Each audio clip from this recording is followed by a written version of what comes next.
வேளாண் துறைக்கு ஒரு அமைச்சர் போட்டிருக்க, என்ன புடுங்கிறதுக்குடா போட்ட? எதுக்குடா போட்ட?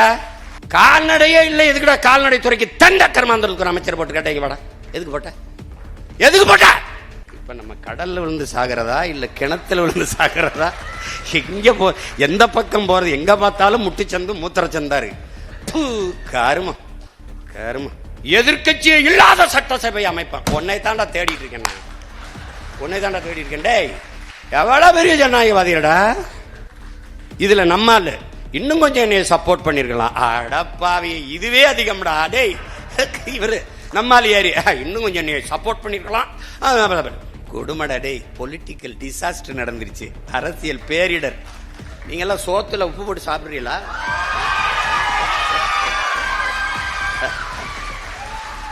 உங்களுக்கு மானம், ரோசம், சூடு, சொரணை, வெக்கம் இதில் ஏதாவது ஒன்று இருக்க.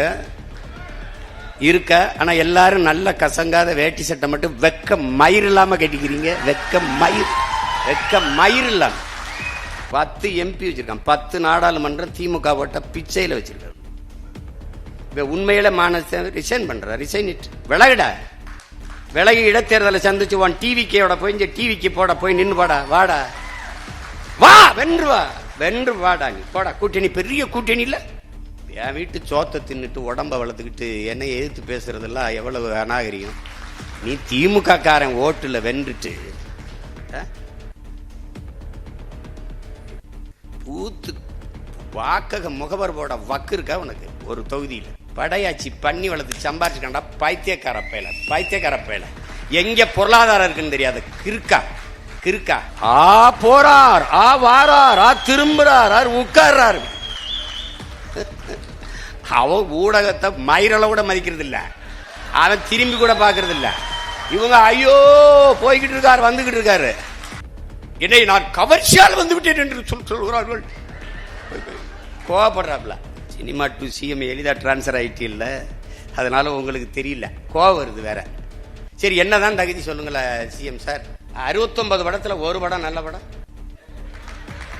இந்த சனா ஒரு படம் கூட நல்ல படம் தராதவன் நல்லாட்சி தருவன் நம்புது. நீ தம் அடிக்கிற அழகை பார்த்து தனலட்சுமி இரும்பிச்சுன்னு இதுல கோவச்சுக்கிறதுக்கு என்ன இருக்கு சிஎம் சார்? வால்வோ பஸ் உரிமையாளர்கிட்ட போய்கிட்டு நீ தாண்டா ஓட்டுறாத, வால்வோ பஸ் கவர்மெண்ட் தாண்டா ஓட்டுது. அது நீ தம்பி சாப்பிட்டு வந்திருக்க, நான் பசுவோடு இருக்கேன். அது இல்லையே அவர் சொல்றதுக்கு, இது இல்லையே பதில். பாட்டலுக்கு 10 ரூபா, பாட்டலுக்கு 10 ரூபா, பாட்டலுக்கு 10 ரூபாயின்ட்டு அதிகாரத்துக்கு வந்தோன்னா பாட்டலுக்கு 10 ரூபா அப்படிலாம் கிடையாது. அதெல்லாம் நிறுத்த முடியாதுங்க. ஒரே நாள் சினிமா மாதிரிலாம் முடியாது. யார் அமைச்சர்? ஏண்டா நோ கமெண்ட்ஸ் சொல்றதுக்காடா இவ்வளவு பேர் கிளம்பி வந்தீங்க? 200 யூனிட் 200 அலகு மின்சாரம் இலவசமா தரேன்னு என்ன இதுக்கு சொன்னீங்க? இதுக்கு அத்தனை கோடி பிரச்சனை இருக்கும்போது எடுத்தவன முதல் கையெழுத்து 200 யூனிட் மின்சாரம் இலவசம். டேய், மின்சாரத்துக்கு கொடுறா, அப்புறம் இலவசமா கொடுக்கறதா இல்லையான்னு யோசிப்போ. ஒருத்தர் 2 தொகுதியில நிக்கிறதாண்டா முதல் மக்கள் விரோதம். இன்னொரு ஜனநாயகத்துல இன்னொரு கணக்கான வாய்ப்பு பறிக்கப்படுகிறது. முதல் விரோதம். இரண்டாவது, நீங்க 2 தொகுதியில் வென்று ஒரு தொகுதியை பதவி விலகிற போது வலுக்கட்டாயம் அங்கு ஒரு இடைத்தேர்தல் திணிக்கப்படுகிறது. ஓர சக்தி, தூர சக்தி, பார சக்தி, ஏர சக்தி, ஓர சக்தி. எங்க ஊர்ல வருவாங்க குடுகுடுப்புக்கு, நல்ல காலம் பிறகு அடிச்சுக்கிட்டு ஏதோ ஒண்ணு. அதுல கடைசி இதை மறந்துட்டாப்ல. தூந்து போன சக்தி கண்டுபிடிச்சிட்டாப்ல. இந்நேரம் அந்த 1 மாதம் என்னுடைய கையில ஆட்சி இருந்ததுன்னா 1 வயது தூங்கி இருக்க முடியாது. என்னென்னவோ நடக்குது நாட்டில் இருப்பான். பொம்பளை பிள்ளைய வன்புணர்வு செய்து 10 வயசு பிள்ளைய கொண்டு விட்டான்னா அவங்க அம்மா குடிச்சிருந்தாங்க. டேய், யாரா நீங்கெல்லாம்? அம்மா குடிச்சிருந்தா பிள்ளைய கடத்திட்டு போய் வன்புணர்வு செய்து கொலை செய்யணும்னு சட்டம் இருக்காடா? டேய், அவளே குடிச்சிருந்தாலும் தொடக்கூடாதுடா. அவளே குடிச்சிருந்தாலும் தொடக்கூடாது. சரிடா, என் தாயை குடிக்கிற நிலையில் தள்ளியவனவன். அதான்டா கேள்விங்க. எந்த தவறையும் சரி செய்யறது என்ன? அப்படி அவர் செய்யலையா, இவர் செய்யலையா? இருக்குடா, அவங்களுக்கு இருக்கு. எவ்வளவோ பார்த்துட்டோம், இதை பார்க்க மாட்டோமா? ஒவ்வொன்றையும் பாருங்க, ஒவ்வொரு செயல்களையும் பாருங்க. வேளாண் துறைக்கு ஒரு அமைச்சர் போட்டிருக்க, என்ன புடுங்கிறதுக்குடா போட்ட? எதுக்குடா போட்ட? அவன் அரசு அமைச்சர், அவருக்கு ஒரு கான்வாய், அவருக்கு ஒரு வீடு, அவருக்கு ஒரு பெரிய இது. அவர் அரசு அமைச்சர். கால்நடை துறைக்கு ஒரு அரசு அமைச்சர், பால்வளத்துறைக்கு ஒரு அமைச்சர். இவன் 3 பேருடைய வேலை என்னடா சொல்லு? நாங்க பின்னோக்கி இருக்கிறோம், இவருக்கு முன்னோக்கி போறாங்க. பால்வளத்துறை அமைச்சருக்கு வேலை என்ன? வேலை என்ன? பால் இருக்குடா, வளம் எங்கடா? கால்நடையே இல்லை, எதுக்குடா கால்நடை துறைக்கு தண்ட கர்மாந்திரம் அமைச்சர் போட்டு கேட்டீங்க வாடா? எதுக்கு போட்ட? எதுக்கு போட்ட? எதுக்கு போட்ட? வேளாண் பல்கலைக்கழகம், வேளாண் கல்லூரி, வேளாண் துறைக்கு அமைச்சர். அப்ப அவனுக்கு எங்கடா வேலை கொடுப்ப? வேளாண்மை அரசு பணி ஆக்குனாதான்டா அவனுக்கு வேலை கிடைக்கும். இப்ப வேளாண் துறை அமைச்சருக்கு வேலை என்ன? வேலை என்ன? கால்நடைத்துறை அமைச்சருக்கு வேலை என்ன? அதான் எப்படிப்பட்ட அறிவாளிகள்கிட்ட சிக்கிட்டோம் பத்தியில. அவன் என் தம்பி ஒருத்தர் இருக்கான், பார்த்திபன். அவன் போக்குவரத்து துறைக்கு அமைச்சராக போட்டிருக்காப்ல. அவன் அங்கே அந்த ஊர் மாவட்ட ரசிகர் மன்ற தலைவர். வால்வோ பஸ் உரிமையாளர்கிட்ட போய், நீ தாண்டா ஓட்டுறாத, வால்வோ பஸ் கவர்மெண்ட் தாண்டா ஓட்டுது. அது நீ தம்பி சாப்பிட்டு வந்திருக்க, நான் பசுவோடு இருக்கேன். அது இல்லையே அவர் சொல்றதுக்கு, இது இல்லையே பதில். அது முன்பதிவு செஞ்சவங்க எல்லாம் விட்டுட்டு இங்க காத்திருந்தவங்களை ஏத்தி விட்டேன் அப்படின்னு. எப்படி இருக்கு? பாட்டலுக்கு 10 ரூபா, பாட்டலுக்கு 10 ரூபா, பாட்டலுக்கு 10 ரூபாய்ன்ட்டு அதிகாரத்துக்கு வந்தோன்னா பாட்டலுக்கு 10 ரூபா அப்படிலாம் கிடையாது. அதெல்லாம் நிறுத்த முடியாதுங்க. ஒரே நாள் சினிமா மாதிரிலாம் முடியாது. யார்? அமைச்சர். வியாக்கியானம் இல்ல, அங்க ஊழியர்களுக்கெல்லாம் அவர்களுக்கு காசு செலவுக்கு இந்த பாட்டில் எடுத்து வைக்கிறது, அதுக்கெல்லாம் அது 10 ரூபாய்க்கு வித்தாத்தான் அப்படின்னு. இவ்வளவு தர்மணி ஆயத்தை உங்காலும் சொல்லலப்பா. மதுரையில் பேசும்போது நம்முடைய மாண்புமிகு முதல்வர் ஐயா அவர்கள், இந்த மீனவர்கள் இதற்காக நீங்கள் மோடிஜி நீங்கள் கச்சத்தீவை மீட்டு கொடுத்துருந்தா அது போதும். இப்ப மீன்வளத்துறை அமைச்சர்கிட்ட, சார் இந்த கச்சத்தீவை மீட்கிறது அதிகாரி 3 தடவை no comments, no comments, no comments. அமைச்சர் அது இப்ப நம்ம பேச தேவையில்லை, நோ கமெண்ட்ஸ். ஏண்டா நோ கமெண்ட்ஸ் சொல்றதுக்காடா இவ்வளவு பேர் கிளம்பி வந்தீங்க? நாங்க தூத்துக்குடிய ஒரு போர்ட் நகரமாக, துறைமுக நகரமாக, அதான் எங்க தலைவருடைய. டேய் அது துறைமுக நகரம் தாண்டா அது. இப்ப நம்ம கடல்ல விழுந்து சாகிறதா இல்ல கிணத்துல விழுந்து சாகிறதா? எங்க எந்த பக்கம் போறது? எங்க பார்த்தாலும் முட்டுச்சந்து மூத்திரச்சந்தா இருக்கு. கருமம் கருமம். 436 திட்டங்களை 1.25 மணி நேரத்தில் 436 திட்டங்கள்னா ஒரு திட்டத்துக்கு 3 நொடி செலவழிச்சிருக்கேன். 3 நொடி தானே? 3 2 6 நொடி. 6 நொடியில ஒவ்வொரு திட்டமும்.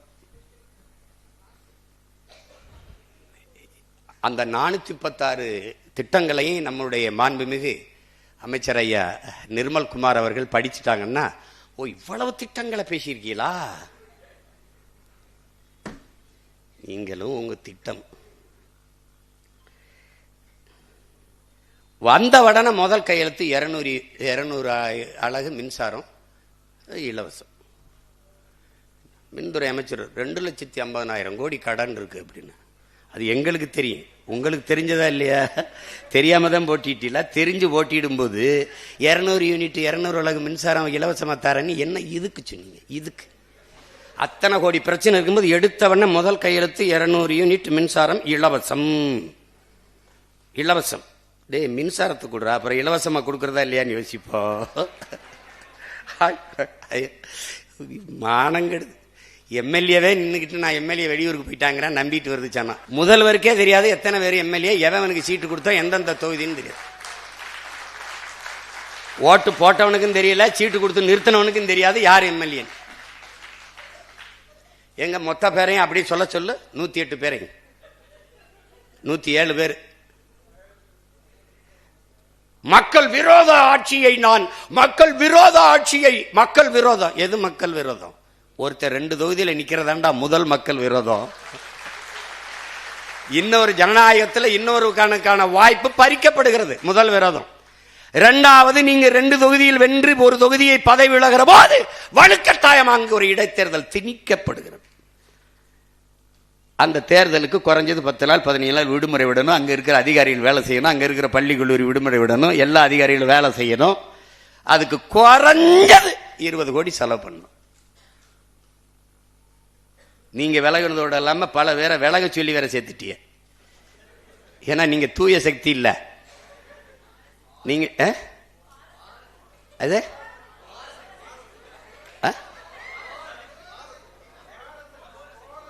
கோர சக்தி, தூர சக்தி, பார சக்தி, ஏற சக்தி, ஓர சக்தி. எங்க ஊர்ல வருவாங்க குடுகுடுப்புக்கு, நல்ல காலம் பிறகுது நல்ல காலம் பிறகுது மாதிரி அடிச்சுக்கிட்டு ஏதோ ஒன்று. அதுல கடைசி இதை மறந்துட்டாப்ல, தூந்து போன சக்தி கண்டுபிடிச்சிட்டாப்ல.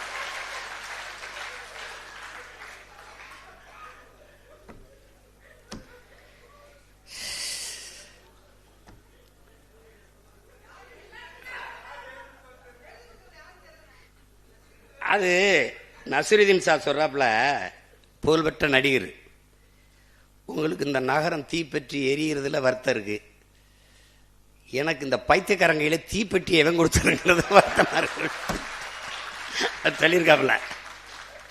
அது மாதிரி கொடுமையான ஒரு கூட்டமிடாது அவர் எழுதிறாப்புல.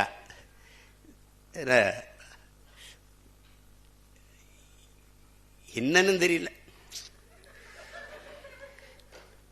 என்னை நான் கவர்ச்சியால் வந்து விட்டேன் என்று சொல்கிறார்கள். கோவப்படுறாப்ல.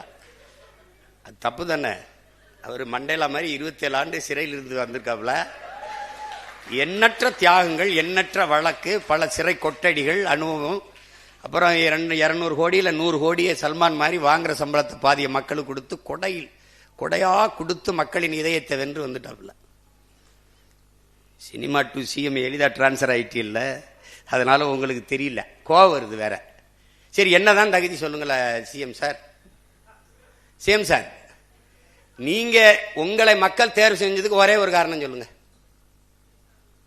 ஒரே ஒரு காரணம் சொல்லு. ஒரே ஒரு காரணம். நீ ஒரே ஒரு காரணம். நீ வேணா உங்க ஆளுகளை சொல்லு. ஒரே ஒரு காரணம் சொல்லு. சினிமாவில் நடிச்சது தகுதி 69 படத்துல ஒரு படம் நல்ல படம். இந்த சனா ஒரு படம் கூட நல்ல படம் தராதவன் நல்லாட்சி தருவன் நம்புது பாரு. ரஜினிகாந்த் அவர்களுக்காவது என்ன ஒரு 50 படமாவது இருக்கு. அண்ணன் கமலஹாசனுக்கு 100 படமாவது நல்ல படம். எம்ஜிஆருக்குன்னா 200-300 பாட்டு இருக்கு. ஒழுக்கம் நிறைந்த தாயை போற்றுவது, மனைவி பெண்களை மதிப்பது, பாடல் இருக்கு. மது குடிக்க மாட்டார், சிகரெட் குடிக்க மாட்டார். நீ தம் அடிக்கிற அழகை பார்த்து தனலட்சுமி இரும்பிச்சுன்னு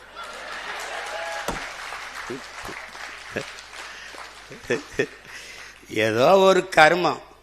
இதுல கோவச்சுக்கிறதுக்கு என்ன இருக்கு சிஎம் சார்? நீங்க கோவச்சுக்கிறதுக்கு ஒன்றும் இல்லை, ஒத்துக்கிறங்க மனச்சான்றோட. நீங்க தான் பெரிய நேர்மையான சிகரம் ஆயிடுச்ச. எதா இருந்தாலும் பழைய எங்க ஊர்ல எங்க அத்தை பொண்ணெல்லாம் வாக்கப்பட்டு வரும்.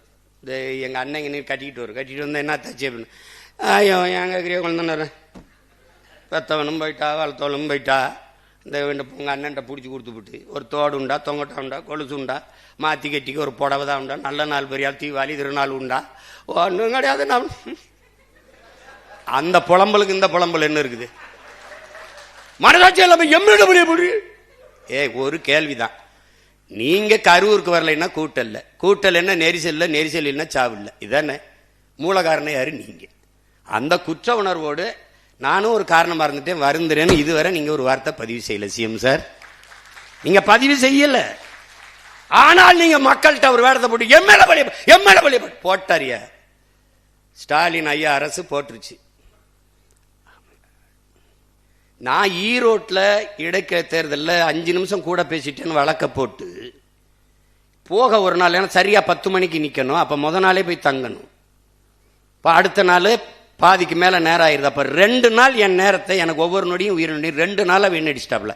5 நிமிஷம் கூட பேசிட்டேன்னு வழக்க போட்டு.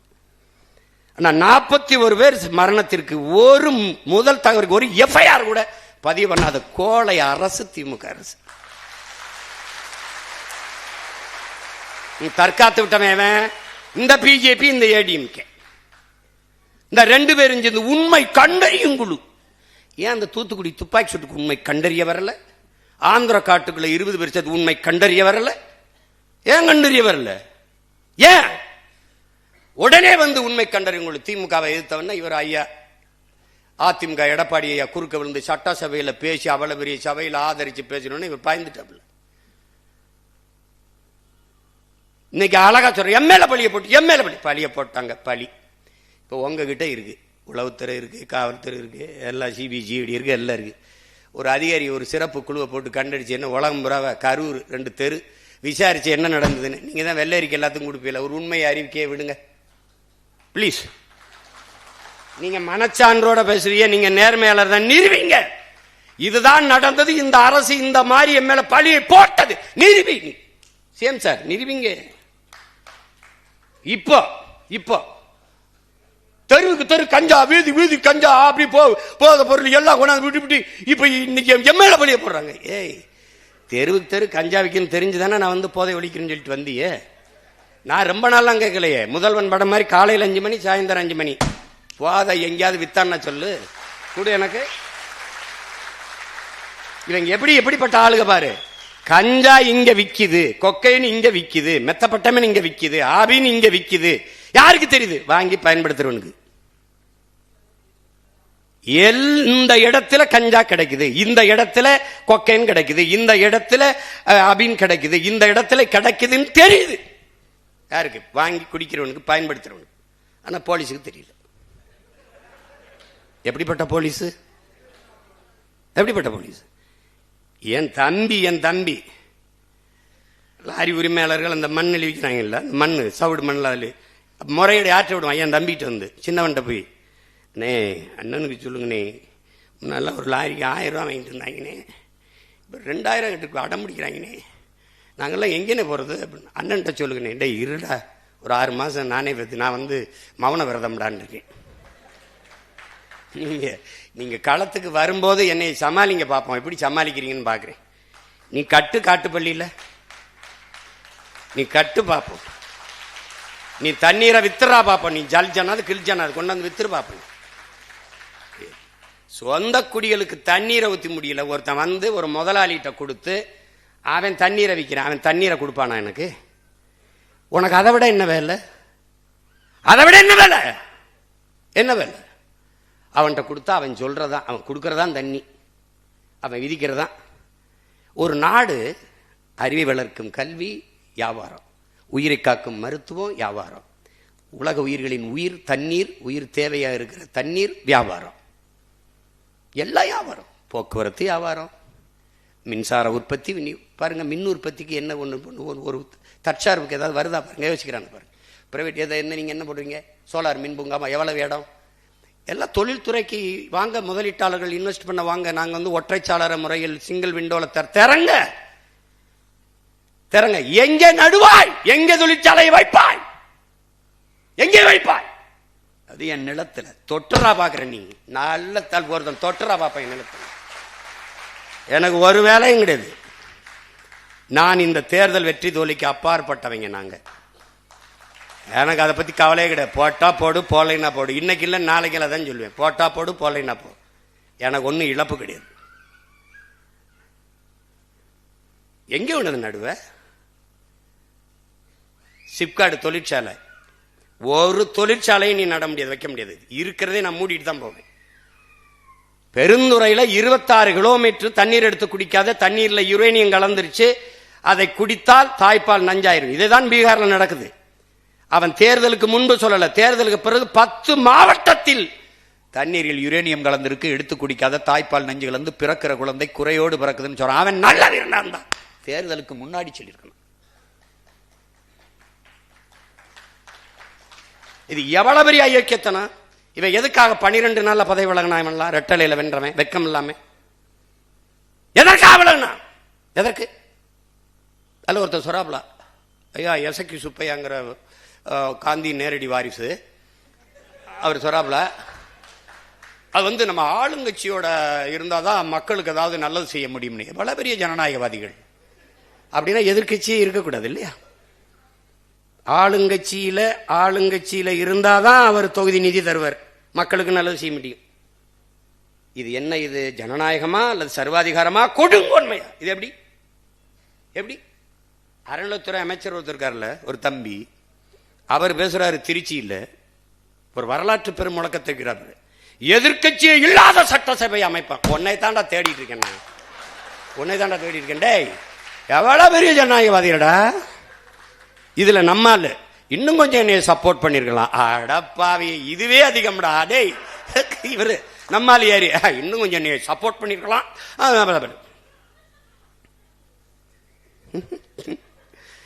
கொடுமடா. டேய், பொலிட்டிக்கல் டிசாஸ்டர் நடந்துருச்சு, அரசியல் பேரிடர். அதை மக்களை அனுபவிச்சுக்கிற வேண்டியதுதான். நம்ம நான் என் பிள்ளைகள்ட்ட சொல்லிட்டேன், பிசிக்கல் ஃபிட்னஸ் மென்டல் ஃபிட்னஸ் ரெண்டையும் பண்ணிட்டு இரு, களை நமக்கு காத்திருக்கு. எனக்கு கற்பிச்சவன் சொன்னான், எனக்கு என் தலைவன் எங்களுக்கு கற்பிச்சான். என்ன கற்பிச்சான்? நாம் களத்தை இழக்கலாம், காலத்தையும் இழக்கலாம், பழத்தை இழந்து விடக்கூடாது.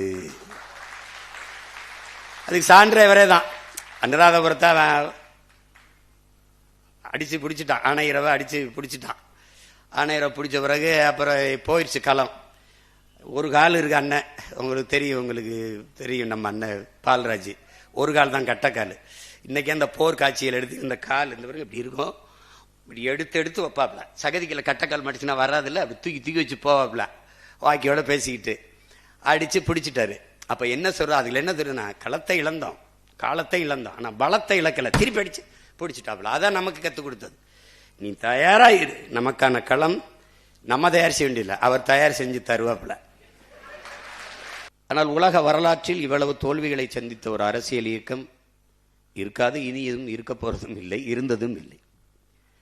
ஆனால் அந்த இயக்கம் கலைந்து போய்விடும், காணாமல் போய்விடும், சிதைந்து போய்விடும். ஒற்றை தோல்விக்கே ஓடி நொறுங்கி போனது கட்சிகள், பல கட்சிகள். இத்தனை முறை தோற்றும் சற்றும் தளராத, அப்படியே அதே உறுதியோட ஒரு கட்சி இருக்கிறது என்றால், அதே புத்தளிச்சியோடு எத்தனை இடைத்தேர்தல் வந்தாலும் அத்தனையும் எமக்கான களமாக கருதி மறுபடியும் களத்திலே பாய். ஏனென்றால் இது எலிவேட்டையாடுகிற பூனை அல்ல, இது பகையை வீழ்த்த வந்த புலி என்பதை தமிழ் பேரிட மக்கள் புரிஞ்சுக்கணும். நாங்கெல்லாம் ரொம்ப சின்ன வயசுல வந்தோம், தமிழ்நாட்டு அரசியலே ரொம்ப சின்ன வயசுல வந்து கட்சி ஆரம்பிச்சவன் நான் தான். ஆனா 16 வருஷமா போராடிட்டு இருக்கேன். ஒரு கேடு என்னன்னா, நம்ம சொல்றத எடுத்து சொல்றதுக்கு யாருக்கும் மனசு இல்லை. நம்ம வளரக்கூடாதுன்னு நினைக்கிறாங்க. எதற்காக நாங்கள் வெல்லக்கூடாது என்று நீங்கள் நினைக்கிறீர்களோ அதற்காகத்தான் நாங்கள் வென்றே தீர வேண்டும் என்று போராடுவோம். ஏன் நான் வெல்லக்கூடாது என்று நீர் நினைக்கிறீரோ அதற்காகவே நான் வென்றே தீர வேண்டும் என்று களத்திலே நிற்கிறேன். இப்பவும் சொல்லுவேன், எப்பவும் சொல்லுவேன், நீ ஜஸ்ட் டிலே. என்னுடைய வெற்றியை சற்று தள்ளி போடலாம், ஆனால் தடுத்து விட முடியாது. என் கனவு பெரிது. நான் என்ன கேட்கிறேன் இந்த காங்கிரஸ் பெருமக்கள்கிட்ட, நீங்க எல்லாம் சோத்துல உப்பு போட்டு சாப்பிடுறீங்களா?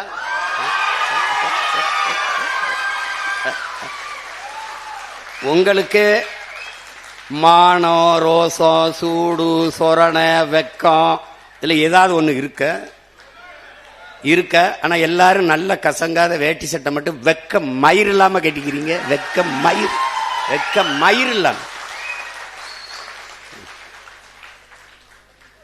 எதுக்கு? இப்பதான் திமுக காரனுக்கு அறிவு வருது. அவன் வேற எங்களுக்கு பகுத்தறிவை புகட்டினார், ஊட்டினார், காட்டினார்.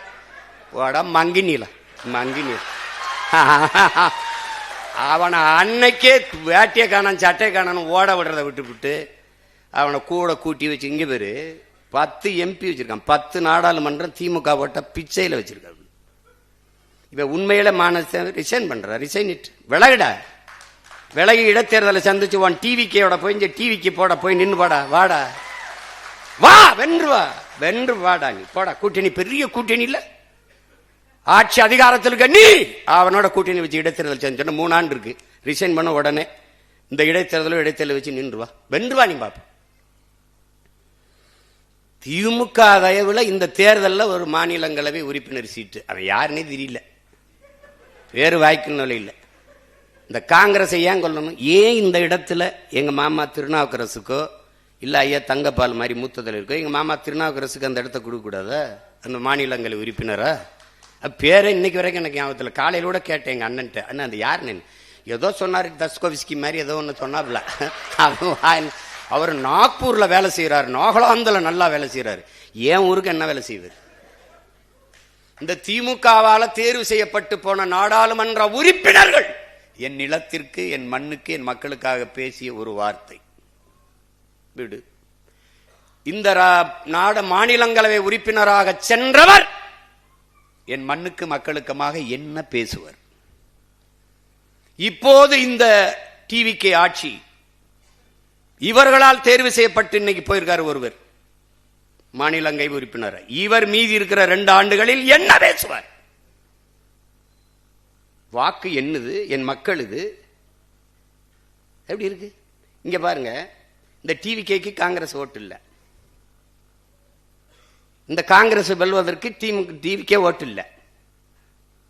ஆனா தேர்தலுக்கு அப்புறம் 2 நல்ல ஓட்டு. எப்படி? 5 உறுப்பினர் வச்சா 2 அமைச்சர் வச்சிருக்கான். அதுல ஒரு மாநிலங்களவை வாங்கிட்டு போறார். இந்த மாநிலங்களவை உறுப்பினர் திமுக வீட்டில் தட்டேந்து ஒரு சீட்டு, இந்த டிவிகே வீட்டில் தட்டேந்து, வீடு வீடுக்கு கையேந்தி பிச்சை எடுக்கிறது, இந்த வீடு கட்சிக்கு கட்சி தட்டேந்து இந்த சீட்டு வாங்குறதுக்கு வித்தியாசம் என்ன இருக்கு உனக்கு? நீ எதுக்கு இது ஒரு கட்சின்னு வச்சுக்கிட்டு பேசிட்டு இருக்க? நீ எதுக்கு ஒரு கட்சின்னு வச்சு பேசிட்டு இருக்க? நீ இது ஒரு கட்சி.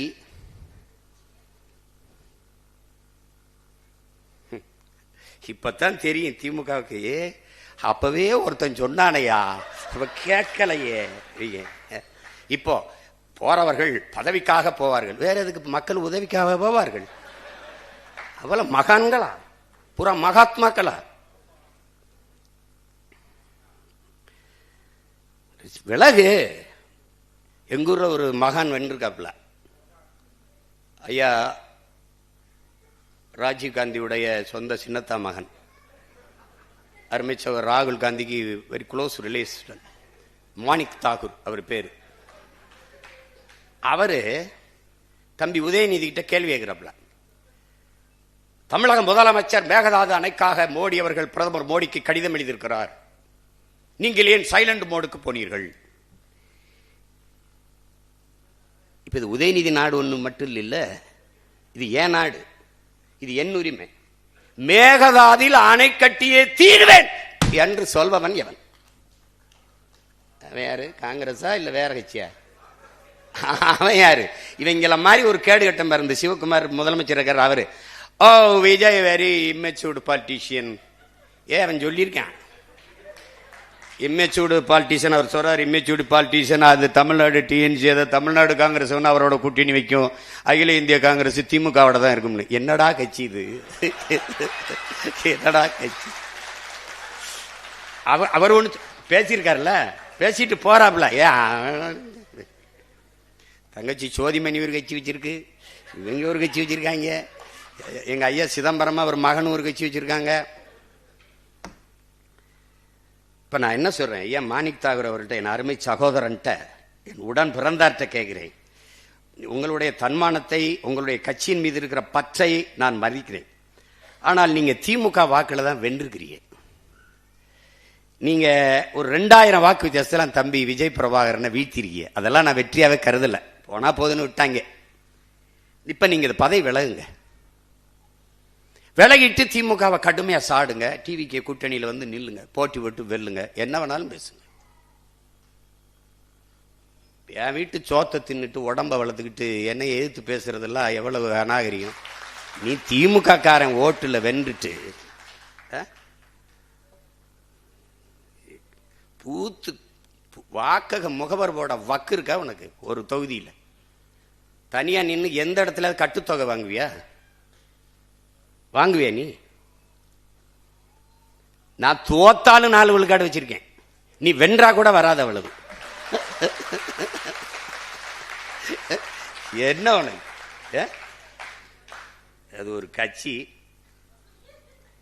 இவர் வாயை திறந்தா மன்னராட்சி வாரிசு அரசியல். மன்னராட்சி வாரிசு அரசியலின் ஆர்ஜின் இருக்குல்ல, தோற்றுவாயிருக்குல்ல, மூலம் இருக்குல்ல, அவர் உன் பக்கத்தில் தான் இருக்காப்ல.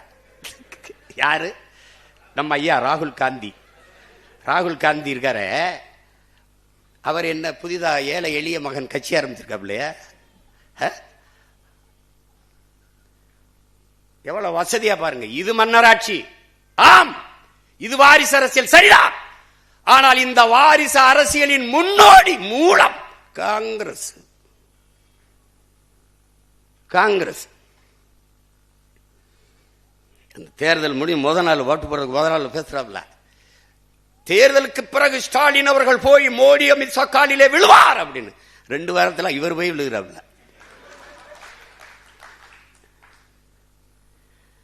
போராடி தடுத்து வச்சிருந்த அத்தனைக்கும் இழுத்து போட்டாப்ல. ஜல்ஜன் ஜீவன் திட்டம், ஜல்ஜன் ஜல் ஜீவன் ஒரு குடிநீர் திட்டம். ஒரு நாட்டு குடிமக்களுக்கு, வாக்கு செலுத்தின குடிமக்களுக்கு தண்ணி கூட கொடுக்க துப்பு இல்லை. பொலிவியால பெக்டல்னு ஒரு நிறுவனம், பெரிய கதை, படமா போட்டு போட்டு காட்டினேன். இத்தனை ஊடகம் இருக்கு, ஒருத்தன் போட்டு காட்டல. என்னென்னமோ சொல்றான்டா அந்த பாருங்கடான்ட்டு. போறார், வாரார், திரும்புறார், உட்கார்றாரு. அவன் ஊடகத்தை மயிரள கூட மதிக்கிறது இல்ல, அவன் திரும்பி கூட பாக்குறது இல்ல. இவங்க ஐயோ போய்கிட்டு இருக்காரு, வந்துகிட்டு இருக்காரு. நம்ம மாண்போட மதிப்போம், நம்மள மதிக்கிறது இல்ல. ஊடக தீண்டாமை. நம்ம ரொம்ப தாழ்த்தப்பட்டவன் அவங்க பார்வையில், தீண்டத்தகாதவன் நாம். நீ என்னடா என்னைய ஒதுக்குறது தீண்டத? நான் உன்னை திரும்பி கூட பார்க்கல. போட்டா போடு, போல. நீ என்னை செய்தி போடுவ, நீ என்னை காட்டுவாயின்னு கட்சி ஆரம்பிச்சோன்னு நினைக்கிறியா? நீங்க எல்லாம் பேசி என்னை வளர்ப்பீங்கன்னு கட்சி ஆரம்பிக்க நினைக்கிறேன். நான் செய்ய வந்தது தேர்தல் அரசியல், கட்சி அரசியல் அல்ல, மக்கள் அரசியல். நான் செய்ய வந்தது செய்தி அரசியல், விளம்பர அரசியல் அல்ல, சேவை அரசியல், செயல் அரசியல். நெருப்பு சொல்றான் அவன், நெருப்பு சுடும், நெருப்பு சுடும், நெருப்பு சுடும். ஓராண்டு படம் நடத்தலாலும் பயனில்லை. தொடுன்னு சொல்லு, தொடுவான். அதுக்கப்புறம் நீர் அவன் சொல்லுவான், நெருப்பு சுடும், நெருப்பு சுடும், நெருப்பு சுடும்னு. இப்ப சொன்னேன், அவன் கேட்கல, தொட்டான். இப்ப பேசுவான் 6 மாசம் கழிச்சு, நெருப்பு சுடும், நெருப்பு சுடும், நெருப்பு சுடும். நீ பாரு, ஒரே ஒரு தடவை திருச்சியில ஒரு வாரத்துல போராட்டம். செவிலியர்லாம் சிமான்னா வான்னு கீழே ஒருத்தன் போடுறான், வருவார் உனக்கு, வா கீழே போடுறான், உனக்கு வருவாரு. அண்ணே அண்ணே, இவங்க கண்ணீரை பார்த்து நீ போய் நின்றாத, தயவு செய்து பேசாம நிம்மதியா வீட்டுல இரு. அப்படி ஐ எம் வெரி சாரி, நான் வரல, நான் கோவிச்சுக்கிட்டேன். என்னங்கடா உங்க பிரச்சனை, பாடா. அவர் அதை சொல்றாரு, அவர் ஆகாத சொல்றாரு. கப்பர் டே, சீனால ஒரு முதலாளி என்கிட்ட 3000 ஆடு இருக்கு, மேய்க்கவரனுக்கு 1 லட்சம் சம்பளம்ட்டான். பல ஆயிரக்கணக்கான பேர் போய் நிக்கிறான், படிச்சவன் போறான்.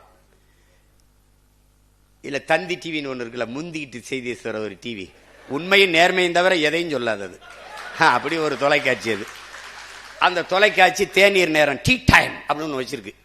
அதுல பேசுது, சீனாவிலே ஆடு மேய்க்கவருக்கு 1 லட்சம். சீனா சொன்னா ரசிக்கு, அதே சீமான் சொன்னா சிரிக்கு. இவங்களுக்கு நோய்டா, இவங்களுக்கு நோய். பிரதமர் எந்த ஊருக்கு போனாலும் தற்சார்பு பொருளாதாரம், தற்சார்பு பொருளாதாரம், தற்சார்பு பொருளாதாரம். Move forward organic farming. டே, இத்தனை ஊடகம் இருக்குடா இந்தியா முழுக்க. ஒருத்த மூவ் ஃபார்வர்டு ஆர்கானிக் ஃபார்மிங் ஒருத்த எடுத்து விவாதிச்சிருக்கானா? இல்ல இல்ல. அவன் அங்க போறான், இங்க போறான், ஆரம்பிக்கிறார், குச்சியை ஒண்டிட்டார், கட்சியை ஆரம்பிச்சிட்டார், இந்த நின்ட்டார், அந்த போயிட்டார். இது ஒரு கூட்டம்டாது. ஏன் அதை பேச பிரதமர் எதுக்கு இங்க தற்சார்பு பேசுறாப்புல? இந்த ஆர்கானிக் ஃபார்மிங்க்கு போகணும். அம்பானி இயற்கை எரிகாற்றுக்கு போறேன்.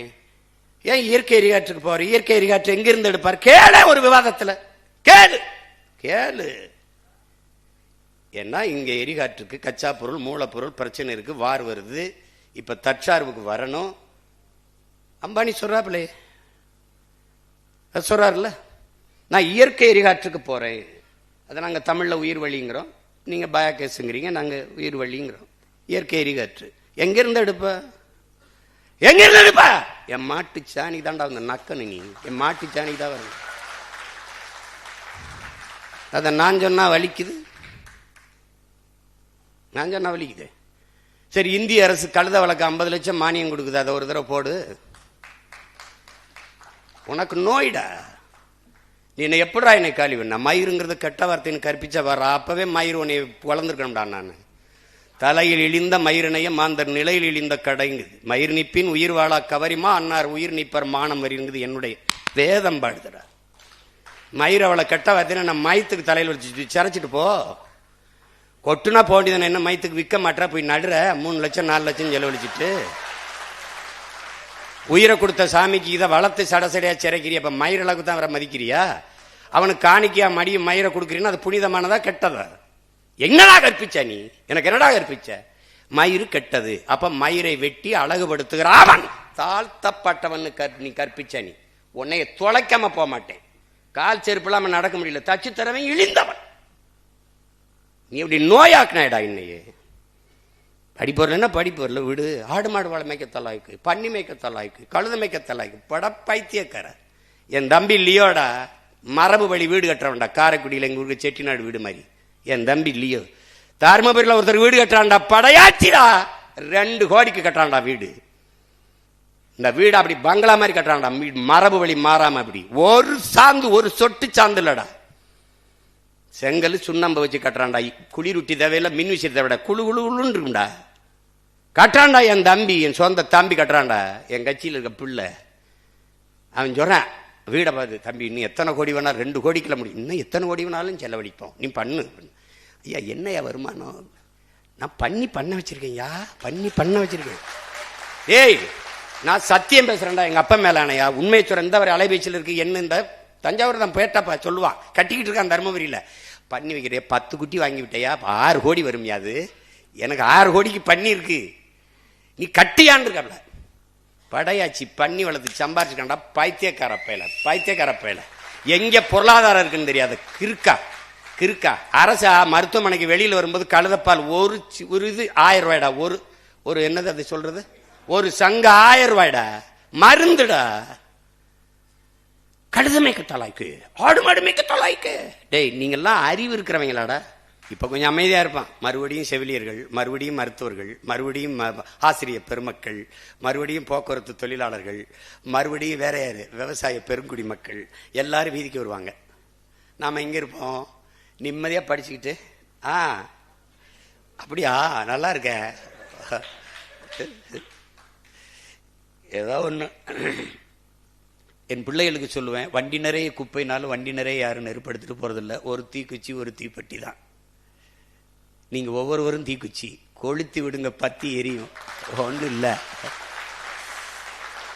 புரட்சி என்பது ஒவ்வொரு மனிதனின் காலடிக்கு கீழே காய்ந்த சருகுகளாக காத்து கிடக்கிறது, ஒரு தீக்குச்சியின் உரசலுக்காக.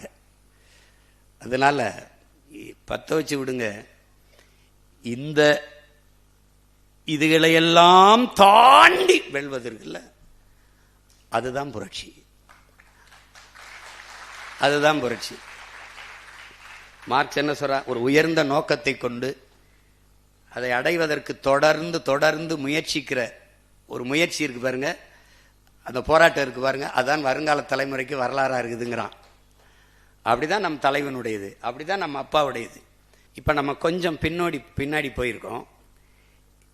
8 அடியிலிருந்து 4 அடி பின்னாடி வந்திருக்கோம். எதற்காகனா 40 அடி தாண்டுவதற்கு. இன்னும் நல்லா பயிற்சி எடுத்துக்கோ.